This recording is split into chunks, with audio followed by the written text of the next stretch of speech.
नमस्कार, मैं हूं आपके साथ कनिका लिंगवाल और आप देख रहे हैं उत्तर प्रदेश के जनसंख्या नियंत्रण ड्राफ्ट पर फुटकर न्यूज की खास रिपोर्ट। कहते हैं बच्चे दो ही अच्छे, तो हो जाइए तैयार योगी सरकार के आबादी कंट्रोल के नए ड्राफ्ट के लिए। उत्तर प्रदेश में 2021-30 के लिए नई जनसंख्या नीति को लेकर फॉर्मूला तैयार किया जा रहा है।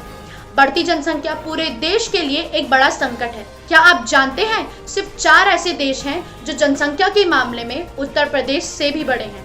United states of America, Indonesia, China और इंडिया ही। विश्व जनसंख्या दिवस के अवसर पर उत्तर प्रदेश के मुख्यमंत्री माननीय योगी आदित्यनाथ ने जनसंख्या नीति 2021-30 का ऐलान किया है, जिससे प्रदेश में बढ़ती आबादी पर रोक लगाई जा सके। यूपी में अभी जनसंख्या नियंत्रण नीति के ड्राफ्ट पर लोगों की राय मांगी जा रही है। 19 जुलाई तक लोग सरकार के इस कदम पर अपनी राय दे सकते हैं। तो आइए जानते हैं क्या है ये ड्राफ्ट की नीति। इस ड्राफ्ट में कहा गया है कि 2 से अधिक बच्चे वाले व्यक्ति का राशन कार्ड सिर्फ 4 लोगों तक ही सीमित होगा और वह किसी भी प्रकार की सरकारी सब्सिडी प्राप्त करने का पात्र नहीं होगा। यानी कि 2 से अधिक बच्चे हुए तो सरकार आपको कई तरह की सुविधाओं से वंचित कर देगी। कानून लागू होने के साल भर के अंदर सरकारी कर्मचारियों और स्थानीय निकाय चुनाव में चुने गए जनप्रतिनिधियों को एक शपथ पत्र देना होगा कि वह नियम का उल्लंघन नहीं करेंगे। शपथ पत्र देने के बाद अगर वह तीसरा बच्चा पैदा करते हैं तो ड्राफ्ट में सरकारी कर्मचारियों का प्रमोशन रोकने और यहाँ तक कि बर्खास्त करने तक की सिफारिश की गई। हालांकि तीसरे बच्चे को गोद लेने में कोई रोक नहीं है। 2 बच्चों की पॉलिसी का पालन करने वाले और स्वैच्छिक नसबंदी करवाने वाले अभिभावकों को सरकार खास सुविधाएं देगी। ऐसे सरकारी कर्मचारियों को 2 सैलरी एक्स्ट्रा इंक्रीमेंट, 12 महीने का प्रमोशन, मैटरनल या पैटर्नल अवकाश, जीवन साथी को बीमा कवरेज, सरकारी आवासीय योजनाओं में छूट, पीएफ में एम्प्लॉयर कंट्रीब्यूशन बढ़ाने जैसी कई अनेक सुविधाएं मिलेंगी। जिनके पास सरकारी नौकरी नहीं है, ड्राफ्ट में उन्हें पानी, बिजली, होम टैक्स, होम लोन जैसी कई सुविधाएं देने का भी प्रस्ताव है। 2 से अधिक बच्चे वाले व्यक्ति को सरकारी योजनाओं का लाभ नहीं मिलेगा। वह व्यक्ति सरकारी नौकरी के लिए आवेदन भी नहीं कर पाएगा और ना ही किसी स्थानीय निकाय चुनाव लड़ सकेगा। अभी बिल पास भी नहीं हुआ है कि लोगों को अपने धर्म की चिंता भी सताने लगी। क्या चुनाव से पहले मसौदा लाने का मकसद यही है? क्या और तरीके से भी जनसंख्या नियंत्रण हो सकती है?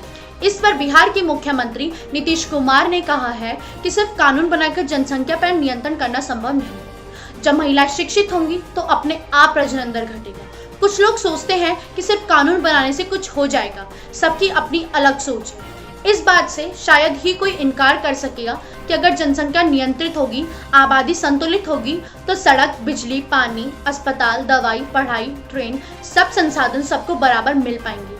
कई सदस्य प्राइवेट मेंबर बिल के तहत इस जनसंख्या नियंत्रण कानून के मुद्दे को उठाने की तैयारी भी कर रहे हैं। अब सवाल यह है कि कानून की जगह जागरूकता, शिक्षा से आबादी नियंत्रण हो सकती? अगर हाँ, तो यूपी महिलाओं की शिक्षा के मामले में कहाँ खड़ा है? महिला साक्षरता दर के मामले में उत्तर प्रदेश देश में चौथा पिछड़ा राज्य है, जहाँ यूपी में पुरुष 80% तो महिलाएं 63% ही पढ़ी लिखी हैं। 11 से 14 साल की जहाँ 10% बच्चियां आज भी यूपी में स्कूल नहीं जाती हैं, वहीं 15 से 16 साल की उम्र तक की बच्चियां का स्कूल जाना घटता जा रहा है।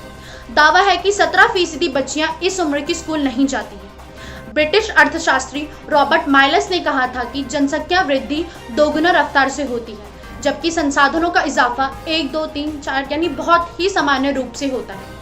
इसीलिए संसाधन आबादी के बीच समान रूप से नहीं बढ़ पाते।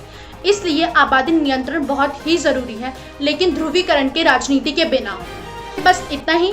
ये रिपोर्ट आपके लिए लिखी थी मेरी साथी बनीता ने। अगर आपको ये रिपोर्ट पसंद आई तो वीडियो को लाइक, शेयर और कमेंट करना ना भूलें और ऐसे ही रिपोर्ट सबसे पहले पढ़ने के लिए फुटकर न्यूज़ को सब्सक्राइब करें और बेल आइकन दबाना ना भूलें। फिर मुलाकात होगी आपसे किसी और खास रिपोर्ट के साथ। अपना और अपनों का ख्याल रखिए। नमस्कार।